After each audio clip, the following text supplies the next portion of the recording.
यहाँ पे देखो नीचे आया, आने के बाद यहाँ पे रिटेस्ट हुआ, मार्केट कितना परसेंट गिरा यहाँ पे देख सकते हो 1 आवर टाइम फ्रेम में।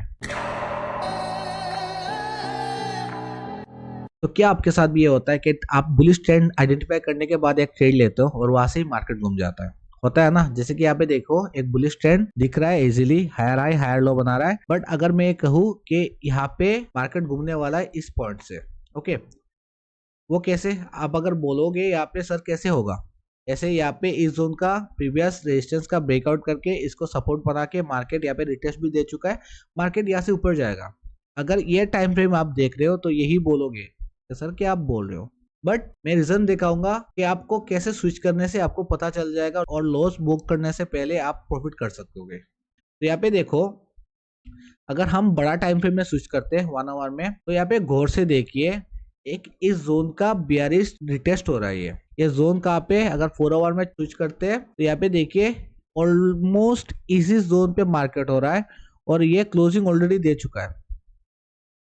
यहाँ पे गौर से देखो आप, यहाँ पे इस जोन को नीचे आने के प्रीवियसली मार्केट ने कोशिश किया था, बट इसके नीचे सस्टेन नहीं कर पाया और मार्केट इस लेवल से घुमा। बट यहाँ पे देखो सिनारी अलग है, यहाँ पे बेयरिशनेस ज्यादा है, मार्केट इसके नीचे आया, आने के बाद क्लोजिंग भी दिया और उसके ऊपर का जाने की कोशिश किया है, बट मार्केट यहाँ पे क्लियरली देखो रिजेक्शन ले रहा है। यहाँ पे रिजेक्शन लेने के बाद यहाँ पे देखिए 1 आवर चार्ट में एक डोजी भी बनाया। तो देख रहे हो कैसे आपको टाइम फ्रेम स्विच करने आने से, गलत ट्रेड लेने से बच रहे हो। ओके, तो आपको यहाँ पे इस वीडियो में मैं दिखाऊंगा कौन सी स्ट्रेटेजीज और कैसे कब आपको टाइम फ्रेम स्विच करना है ताकि आप गलती करने से बच जाओ और प्रॉफिट कमा लो। ओके, तो यहाँ पे आपको फर्स्ट ऑफ ऑल क्या करना है, जैसे कि यहाँ पे देखो कि ये लाइन इस सपोर्ट के नीचे क्लोजिंग हुआ है 1 डे टाइम फ्रेम में। ओके, तो ये बहुत ज्यादा चांसेस है मार्केट नीचे गिरने का। और जैसे छोटे टाइम फ्रेम में मैंने दिखाया कि यहाँ पे बेयरिश रिट्रेस भी हो रहा है, तो मार्केट एटलीस्ट इस लेवल तक आने के बहुत ज्यादा चांसेस, जो कि अराउंड है दिस लेवल, मार्केट इस लेवल तक आने के बहुत ज्यादा चांसेस है।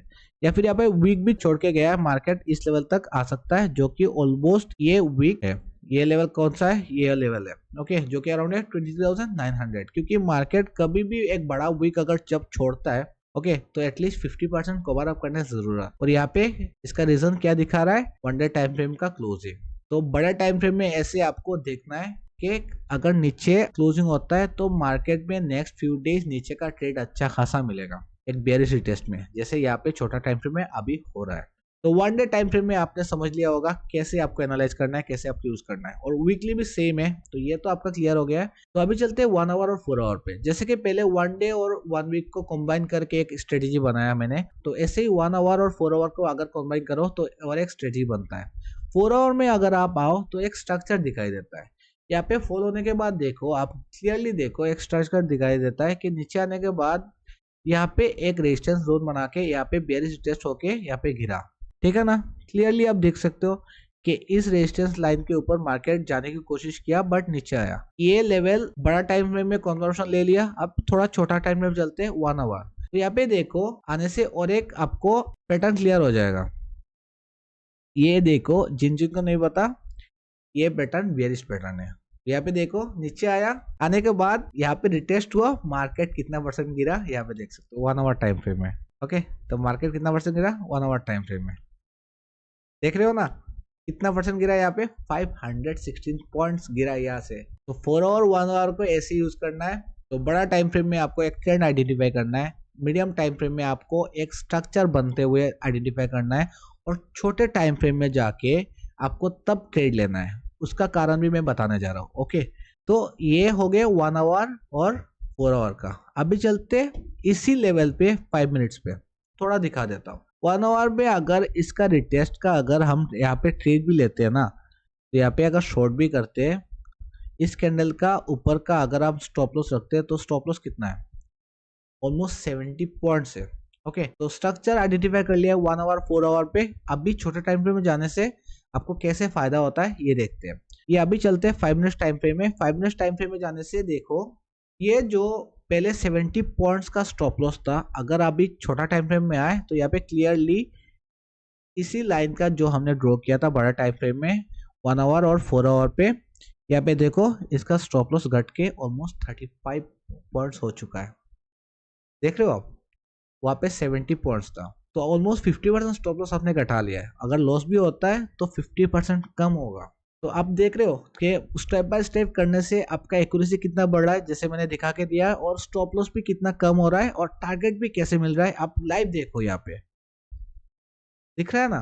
तो छोटा स्टॉप लॉस के साथ यहाँ पे राइट करोगे, रिस्क टू रिवार्ड रेशियो अगर इस पॉइंट तक भी, अगर इस सपोर्ट तक भी अगर राइट करते, वेट ए सेकेंड, तो आपका रिस्क टू रिवार्ड कितना हो रहा था, 1:8 का हो रहा था। समझ में आ रहा है।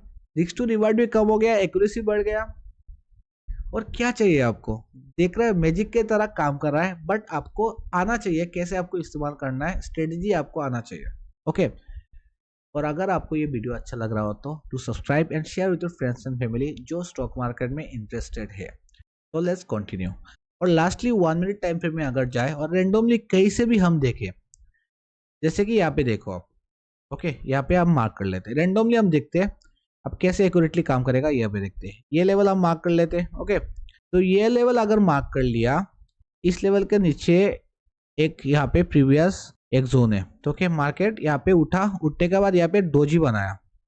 ओके, ये डोजी बनाने के बाद इसी कैंडल के अगर नीचे ब्रेकडाउन होने के बाद, इसी कैंडल के नीचे, वेट ए सेकेंड, इसको नीचे ला रहा हूँ, इसी कैंडल के नीचे से अगर हम एक ट्रेड ले, प्रीवियसली कहाँ पे था, बड़े टाइम फ्रेम में 70 पॉइंट्स का स्टॉप लॉस था, मीडियम टाइम फ्रेम में कहाँ पे आया था, 35 पॉइंट्स का था अब, और 5 मिनट्स टाइम फ्रेम में कहाँ पे था, ऑलमोस्ट 15 से 20 पॉइंट्स का था, और अब भी कहाँ पे हो रहा है, मात्र 8 पॉइंट्स का स्टॉप लॉस के साथ राइड कर सकते हो नीचे।